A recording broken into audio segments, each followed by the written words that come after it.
Hey guys, welcome to Wildwood Studio. I'm Sarah, I'm an artist from Toronto, Canada, and in this video I'm going to be building a miniature bookstore. So I found this because I actually saw someone build this little miniature bookstore in a YouTube video, and I've always wanted to get into building miniatures. So I decided to buy this kit and try it out for myself. I was really excited to try this because I thought that maybe doing a pre-made build might be a good way to pick up some of the basics on how they're made and what sort of materials to use. So basically, I'm hoping that this is going to help me with the learning curve so that I'll have some idea where to start when I want to design and build my own. That's the plan anyway. So here's the kit. I got it off Amazon and it wasn't that expensive for the 37 hours of entertainment it provided me with. So I'll leave a link in the description if you're interested in trying this build out for yourself and supporting the channel at the same time. And it is super detailed, so even though it was missing one or two pieces, I think it was more than worth it. And we're artists, we can improvise. 2 tiny missing pieces shouldn't hold us back. It was a bit intimidating when I opened up the box, to be honest, because there are so many pieces. It felt like some kind of 3D jigsaw puzzle. But luckily, unlike a puzzle, this comes with instructions. So even if some of the stuff was in a different language, it still wasn't hard to figure out where to start. It was very step by step. So if you wanted to try this, I think it's actually quite doable for most people, especially if you have some experience crafting and making art projects. Okay, so let's get started. The first steps just involved putting the platform together and attaching the flooring and some of the walls. This was all very straightforward, and I really liked how the floor texture is just printed on some high quality shiny paper, but it still looks pretty convincing. I was expecting it to be something more complex from the way it looked in the picture, but I think this is a really nice solution, and I'm definitely going to do this next time. There's also this little music box that came with the kit, which I wasn't expecting, so that was a nice surprise.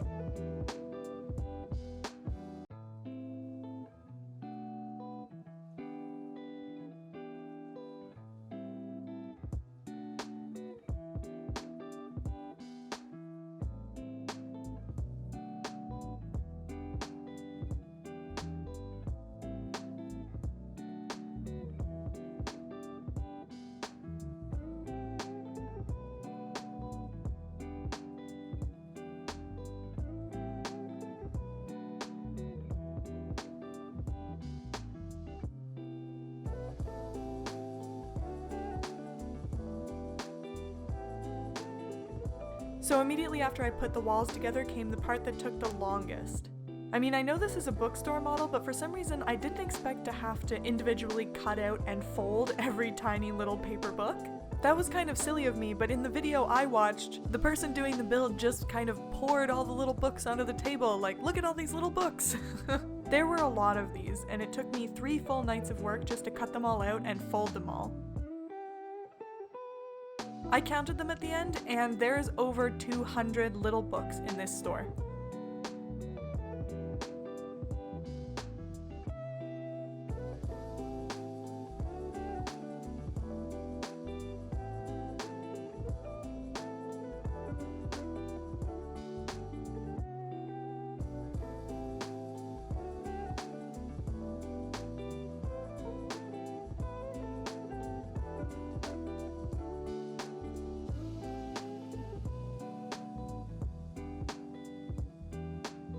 While I was cutting and folding, I tried to keep them all together in the order that they were on the sheets, since different books were grouped together in little red boxes and numbered, which seemed important. I figured it corresponded to which shelves they were supposed to go on, but this was the bit where it was not fully translated into English, so I wasn't exactly sure which groupings were supposed to go where. In the end, I just figured it out for myself by counting the books on the shelves in the reference pictures and trying to make mine match that. It definitely would have been much easier if the instructions on the page were just in English, but I guess the translator fell asleep or something and didn't finish this part. And it's also just fine, because I mean, what's the point of making something if you're not willing to do a little troubleshooting? And if I had just wanted something that I could take out of a box and put on my shelf, I could have bought something that was already pre-made.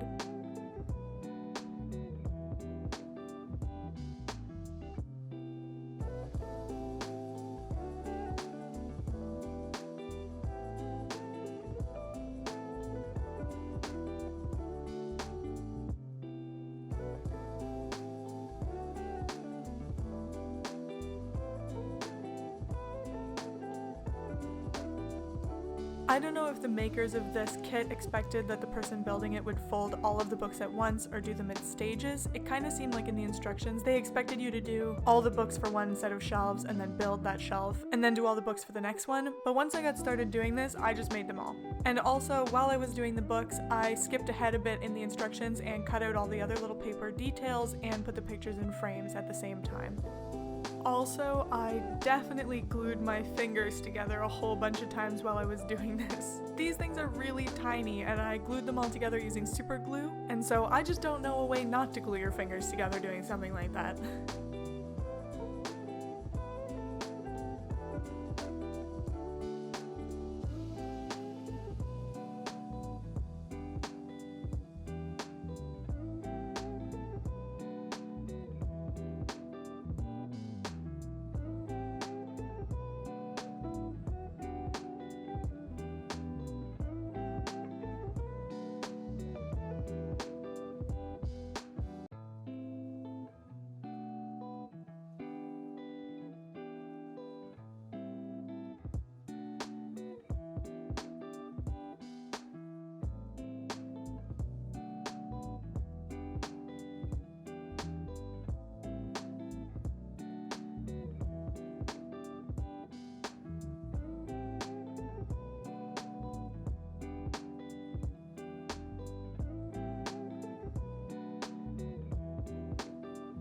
After the books, I built the tiny bookshelves to put them on. I thought it was neat the way they included this little piece of mesh fabric as a detail for the bottom sections of the bookshelves. It made it look like cupboard doors so that you could use it to cover the battery pack on the one side and the little music box on the other.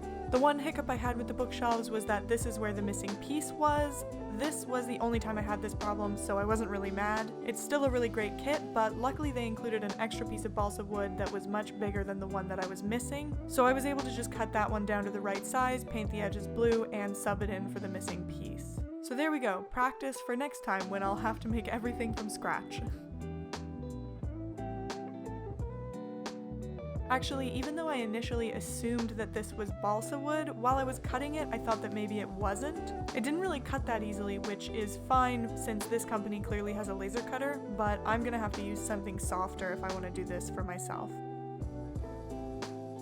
My gluing here was also not the most precise, and I was a little annoyed with how much of it was visible once I was done putting the bookshelves together, but I figured I could probably just cover all that up, being creative with how I put the books on the shelves.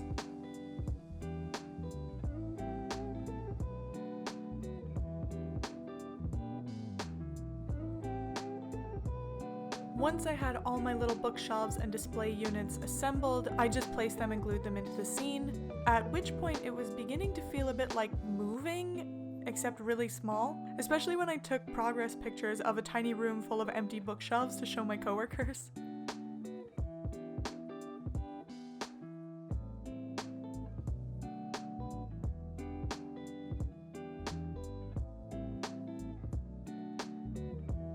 So then I just started placing the books. This would have been much easier to do using, my hands, but I was trying to be fancy and keep my hands from blocking the camera because I was thinking of you and your viewing experience. So I used these tweezers for a lot of it, except that I kept dropping the books and then I just got fed up with it and had to fix it. I do not know how the person that made the video that I watched did it, but I swear they put the entire thing together with tweezers. And so I was like, great, I'll do that. But after I had dropped the same book for like the 8th or 9th time and got super glue on my nice fake wooden floor, I was starting to appreciate their obviously superior tweezing abilities, which I am just not capable of.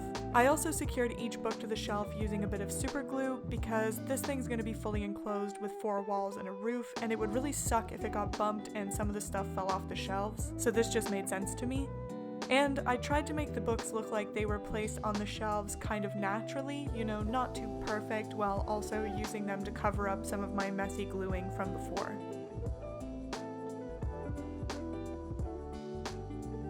One thing I really liked about this model was the use of small beads and other little found objects as little tiny vases and decorations for the shelves. I thought this was a really clever way not to have to spend time carving everything out of wood or sculpting it all out of clay. So this whole part was basically just placing things where they go in the store and organizing little objects on tables and stuff like that. So like moving again, but tiny, so it's fun.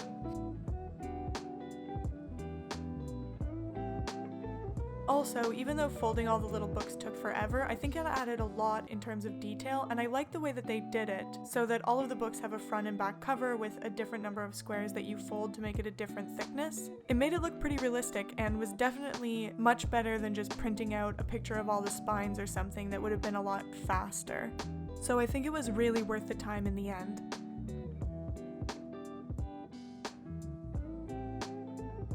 I also really liked the way they designed all of the little plants and things using beads as vases and little plastic flowers, which to me just looked like they were cut off of larger arrangements. So that would be pretty easy to source in the future. The leafy plant was a bit of a pain to arrange because the white backs of the paper kept being visible, so I'd probably want to make those out of green paper or something if I was going to make this myself.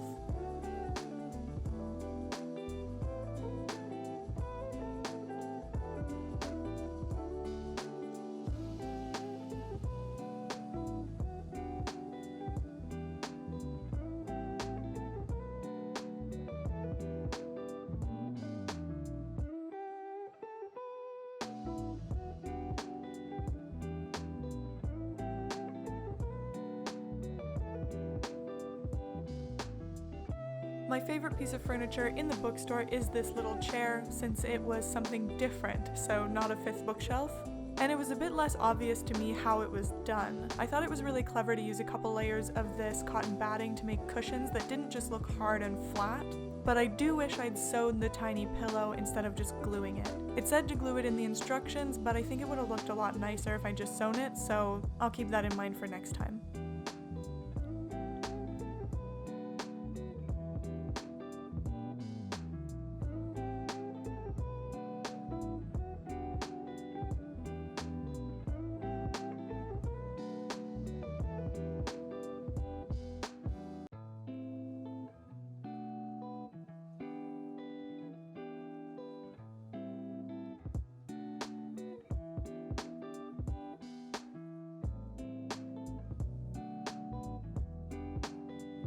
Also, the point of this kit for me was to be able to build something and get a feel for miniatures, so for the most part I just put everything on the shelves exactly as it was in the instructions.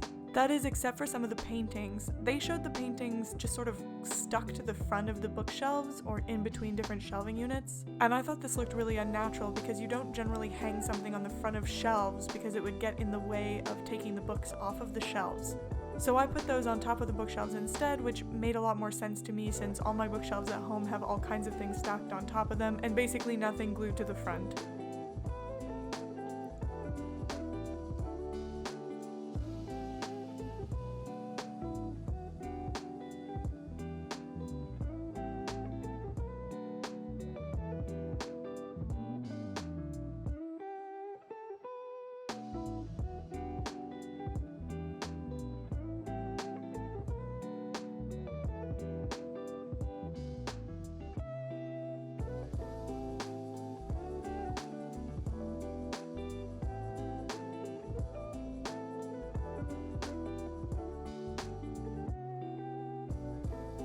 The last thing to do was put up all the walls and hook up the lights. I really enjoyed hooking up the street light and the two interior lights. I've never done anything with lighting before, and I was pretty excited for that part. Actually, I was honestly a bit nervous about it, which is completely silly because it was super easy.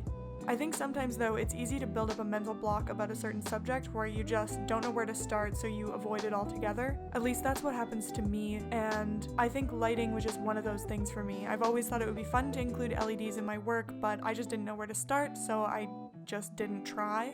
So this was a nice, really easy lighting setup that was basically impossible to screw up, and now the whole thing just feels a lot more doable.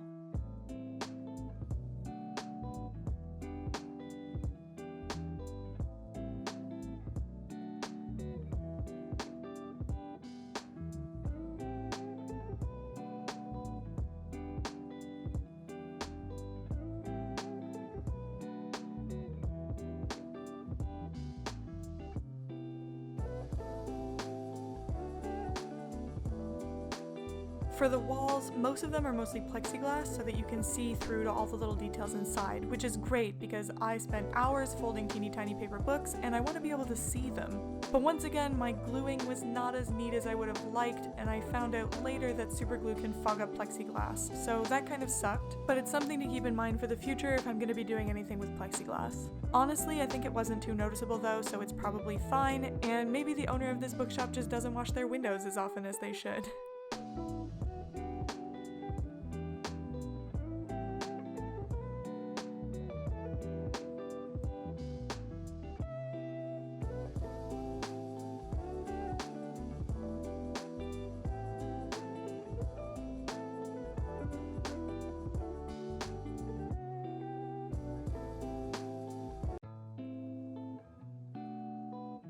In a few places they provided clear acetate sheets instead of the thicker plexiglass for the windows, so the door, for example, was a thin piece of plastic sandwiched between two wooden frames because it's supposed to be placed partly open so you can see both sides. I ended up messing up on some of those parts though, and I used too much clear plastic, so I didn't have enough to do the little railings on the roof, which were supposed to have clear plastic on the backs, but that's fine because honestly I think it looks better without them anyway, and I probably just would have messed it up and it would have looked messy with it. Sometimes less is more. Really, for the rest of this miniature though, it kind of feels like more is more was the way they were going with it, and I think that all the teeny tiny details crammed into this space are really what makes it so interesting to look at.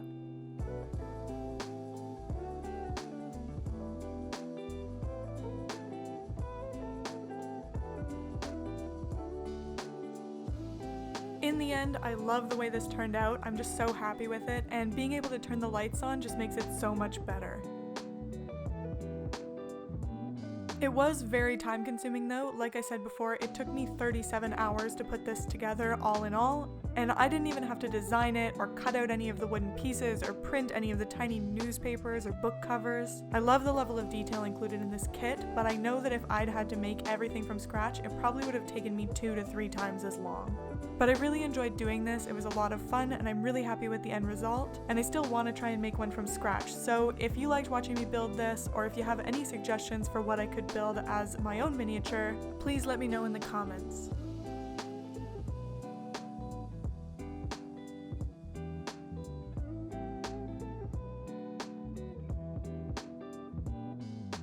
So here's the finished bookstore. As always, please let me know what you think in the comments, and if you want to see more of my work, you can check out my Facebook page or follow me on Instagram. Also, please make sure to like this video if you haven't already, and subscribe to my channel so you don't miss all my future art videos. Thanks for watching, and I'll see you next time.